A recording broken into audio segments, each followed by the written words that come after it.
Coming up on this Wednesday morning edition of Daily Iowan TV.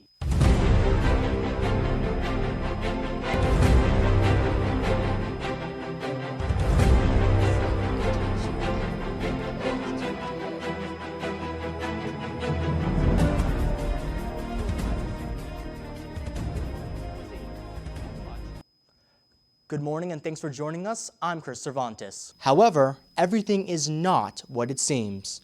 Once the lights turn off, it becomes something truly beautiful.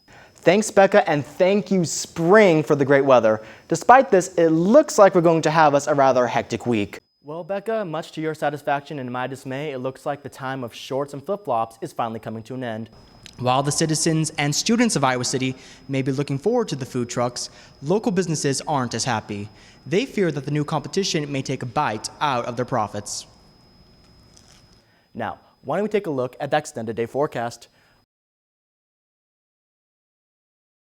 It is a common tale that has been told throughout the last year. A man in red and a woman in blue face off over a powerful political seat. Many would think Clinton and Trump, but for Iowa, this narrative includes Grassley and Judge. On March 4th, former Iowa Lieutenant Governor Patty Judge announced her intentions to run against incumbent Chuck Grassley for his seat in the United States Senate. Despite Judge's best efforts, it was predicted that Grassley was to win by a landslide. And that is exactly what happened. Grassley continued his reign, securing a seventh term. Nobody out there works harder than Chuck Grassley. We know that. That is so true. This only further stacked the deck with the Republicans' favor, a shuffle that could severely affect United States policies. How? The answer is simple. The more red or blue in Congress, the more smooth or tumultuous a president's term will be. All Grassley needed to do was wait for Trump to win his side of the election. A feat that many of his supporters also hope for. Ronald Reagan said, you know what, I'll go take it straight to the people. And that's what Trump did. As we all know, that hope was met with abundance. For the first time since 1928, a Republican president had the backings of a Republican-controlled Congress. Anybody who did not vote for Donald Trump, it's okay. We forgive you. You'll be surprised. You'll be impressed with what Donald Trump will do to make this country a better place. You should have put your trust in him, but a lot of people did, and he'll be an amazing president. You just wait and see. At the end of the night, one party has its reasons to celebrate, and the other had a reason to keep their eye on Washington. Reporting from our state capital, this is Christopher Cervantes, Daily Iowan TV.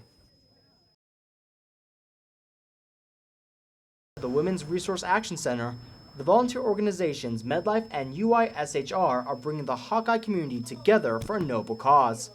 It is the second biannual Sew-a-thon, an event that stands to benefit the women and girls of Tanzania.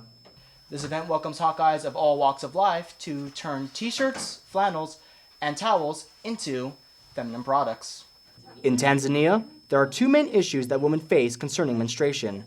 One is that products such as tampons and hygiene pads aren't readily available, and secondly, it is due to the negative stigma behind it. People, like men and women, don't talk about it, so that's why it's a negative stigma. When they go to school, they may bleed through their clothes, so that's why they stay home, they don't do anything, they're missing out on their school time, they're missing out on working as well. Given with how rare feminine products are in the African country, the Sew-a-thon is also working to make sure that all of their products are recyclable and reusable.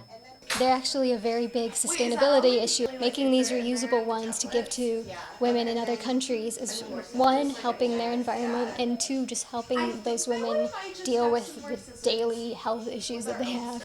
Yesterday was simply day one of a 3-day event. If you wish to contribute to the Sew-a-thon through manpower or donation, the daily event takes place at the WRAC from 5:30 p.m. to 8:30 p.m. Reporting from the Women's Resource Action Center, this is Christopher Cervantes, Daily Iowan TV.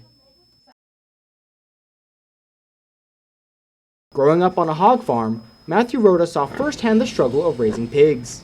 Specifically, the threat that a mother sow is to her own piglets. Approximately 50% of postnatal piglet deaths come from the mother accidentally crushing them with her massive frame. This has been a piece of data that has haunted Rhoda, leading him to create his latest invention. We call it Smart Guard. Really dove into the squeals that a piglet will make while it's dying. We were able to identify that particular squeal and then alert the mom to stand up. The device acts as a hybrid of bark collar and baby monitor, where the squeals of a piglet will initiate a small controlled shock to the sow to get her off those little porkers. However, it serves a secondary function as well. The Fitbit for pigs. So now we also track the health of each of the moms and provide farmers with the necessary details to improve herd health. Despite all the time and effort that went into the creation of this device, Rhoda does not see it as simply a money-making machine. He sees it as a way to ensure food security. We truly see this as a way of not only changing farming in terms of saving pigs, but also changing farming in the welfare, the sustainability, and just the efficiency of how we do it. Rhoda and his company will be debuting the Smart Guard at the World Pork Expo in June, and then they will distribute it globally, ready to shock and awe. Reporting from Iowa City, this is Christopher Cervantes, Daily Iowan TV.